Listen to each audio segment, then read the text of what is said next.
आपण बघत आहात एकेपी न्यूज मराठी। आपला आवाज आपली ताकद। सबस्क्राइब करा, शेअर करा, लाईक करा। AKP news Marathi. 28 एप्रिल 2025 रोजी नाशिकच्या सिडको परिसरातील कामटवाडे परिसरातून दुपारी 2 वाजेच्या सुमारास 17 वर्षाचा युवक करण चौरे हा जात असताना अज्ञातांनी डोक्यात दगड टाकून त्याची हत्या करून तेथून ते फरार झाले होते। याबाबत अंबड पोलीस ठाण्यात गुन्हा दाखल होता।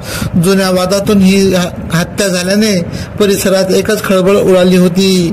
नाशिकच्या गुन्हे शाखा युनिट क्रमांक 1 च्या पोलीस अंमलदारांनी त्वरित वरिष्ठांच्या मार्गदर्शनाखाली तपास सूत्रे हाती घेत करण चौरे याची हत्या करणारे 3 युवक व 2 विधी संघर्षित बालकांना ताब्यात घेत पुढील कारवाई कामे अंबड पोलीस ठाण्यांच्या ताब्यात देण्यात आले। या आरोपींना आसाराम बापू पूल गंगापूर नाशिक येथून ताब्यात घेतले। आरोपींची नावे पुढील प्रमाणे मोहन वायचाळे, राहुल गडळे, साहिल जाधव असून आणखी 2 विधी संघर्षित बालक आहे।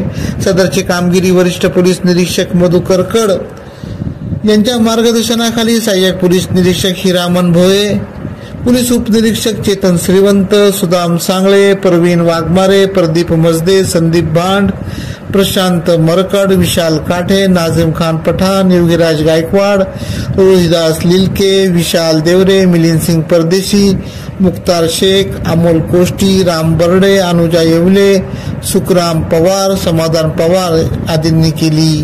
एकेपी न्यूज साठी ब्युरो चीफ अनवर खान पठाण, नाशिक।